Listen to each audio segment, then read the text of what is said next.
Hello there, this is Tattoo Jared. In this episode, I would like to discuss coping with anxiety and depression. And the reason for this video is I've been seeing on my Facebook page, if not daily, someone struggling with anxiety and depression. It's happening all the time. And I've, as some of you already know, made a video before about supplements that really help with anxiety and depression. But in that video, I mentioned that I think it's 50% science and 50% spiritual. And under the umbrella of spiritual, I will also say physical, mental, and emotional health. So those four things. And in this video, we're going to discuss that aspect of anxiety and depression. But first and foremost, I'm going to agree, I guess we'll say, and understand that when we feel bad, we're going to be the least likely to want to do the things that are good for us, right? Now, in fact, we're probably going to be the most likely to do things that are bad for us in the form of our vices. And I'm all for a good vice. I mean, vices, they work. They take us out of how we're feeling. But in my experience, no matter what it is almost never a good long-term solution. Once in a while, that's okay. But long term, we're going to have to do some of this other stuff I'm about to talk about for it to really be helpful. And now also, I'd like to say, we probably all need to give ourselves a break. And we need to cogelo suave, take it easy, which is what cogelo suave means. As people who suffer with anxiety and depression know, we are our own biggest critics. We beat ourselves up unnecessarily when we don't meet up to our own expectations or our own standards. And we gotta stop doing that. Sometimes if we don't get anything done one day, or we have to just lay in bed all day and watch YouTube or TV, that's fine. We know what we have to do for ourselves. And if we have to take a mental health day, we take a mental health day. And don't listen to any of the criticisms or judgments of other people. They don't know what we're going through. We only do. So it's okay. And now, into the rest of this here. Courage, the definition of courage is doing the right thing regardless of how we feel. And so that's the premise I want to use for the rest of this when we deal with the other four areas. And just knowing also, when we do feel bad, this too shall pass. Right? Where I heard a funny thing the other day. It said, this too shall pass. It might pass like a kidney stone, but it will pass. And in terms of anxiety and depression, that couldn't be any more true. Right? It does suck, but I've always come out the other side eventually. And it's good to have humor with some of this stuff too. I find when I'm in my darkest times, I'm taking things way too seriously and not too lighthearted at all. And everything becomes bigger and more overwhelming. And I just don't think that attitude serves me in those situations, right? It's hard to have a lighthearted attitude when we're feeling bad, but taking things too seriously almost never works. Oscar Wilde said that life's too important to take too seriously, and I think he's absolutely right. And so I'm trying to learn how to, and we should all learn how to just take it easy, have a lighthearted nature towards things, and not take things too seriously when we don't have to. Now, the first aspect of actually helping ourselves and coping with anxiety and depression, I'll say spiritually, for example. Spiritually, to me, consists of things like prayer, meditation, yoga, maybe even church or some sort of religions for people, fellowships, etc.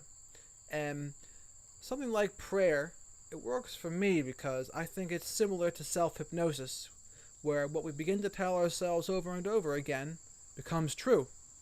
Just as if we begin to be negative, the things we tell ourselves negatively over and over again also become true. So I try to tell myself things like it will work out, things will be okay, and oftentimes it's true. Now I make a clear distinction though between being real and then being ridiculously positive. I'll be real all day, every day. Because we've all seen that person who's as annoying as can be, telling everyone to be positive all the time, And it's obnoxious. It's ridiculous. And why is it obnoxious and ridiculous? It's because you can tell it's not quite authentic. There's a fakeness element to it. No one feels good all the time. It's just the way it is. And we need to be really careful, especially if one's having anxiety or depression, to not fall into the positivity delusional aspect of it. That doesn't help anyone. And I think being real, especially for people like us, is extremely important. Now, the other parts of the spiritual aspect, like meditation, can be very calming, helps anxiety a little bit for sure.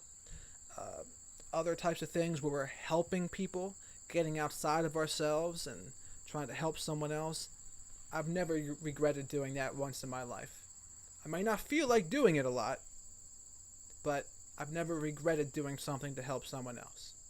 And while I'm on the topic of feelings here, feelings are not a good indicator of how we're doing. I've noticed for me, I could be feeling amazing, but being a complete asshole. And I could be feeling like shit and doing well for the world, and for myself even. And so it can be really deceiving. Feelings are not fact. Definitely doesn't feel that way, but they are certainly not fact. Next, we'll go into emotional health here. How do we help our emotional health? And I think one of the best things we can do is addition by subtraction. If we're around negative and toxic people, that's going to be awful for our emotional health.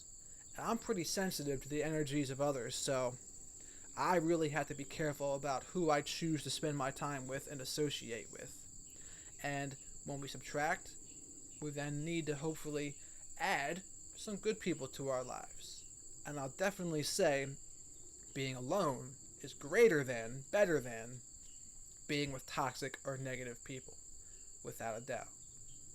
Now, for our mental health, perhaps with our mental health, we have to do things like read books, watch positive YouTube channels, get outside in nature. Being outside absolutely helps. Listening to the birds chirping, these things absolutely do help 100%. Physical health, exercise, gets the endorphins pumping. I've never felt worse after a workout. I certainly may not feel like doing it, but I've never felt worse after a workout. I've only ever felt better. Now, those are like the 4 methods right there of the ways we can actually do something to help ourselves. But I'd like everyone to be left with the fact that let's try to learn to not be too hard on ourselves, to take it easy, calm down, and realize that we're doing the best we can. So we got to give ourselves a break. And we're not always going to feel well, but we can't let one bad day turn into 100 bad days. Forgive ourselves and get back up the next day. Because we are responsible. If we have anxiety and depression, no one else is responsible for how we feel. We're responsible for how we feel and doing something about it. Again, courage is doing the right things regardless of how we feel about it. And when we're anxious and depressed, we're not going to feel like doing too many right things. But hey, sometimes we're going to mess up. We're going to act out on one of our vices, because we all have vices, and we can't get too upset about that either. It happens. Move forward. Keep on going. And let's practice the element of positive self-talk without being delusional, mind you. Just remembering, hey, things are going to be okay. Trying to help other people. Trying to find our purpose and meaning in this life. And 2 good questions to ask ourselves in that regard is, what do I have to offer that the world needs? And what kind of interest do I just naturally gravitate towards? And let's do our best to try to put as many of those things in our lives as we possibly can. Rome wasn't built in a day, so we need to do things one step at a time. Things get better one step at a time, and things can also get worse one step at a time too. So we really got to watch those little steps. They actually make a huge difference. Everything compounds. So hopefully people have gotten something from this video.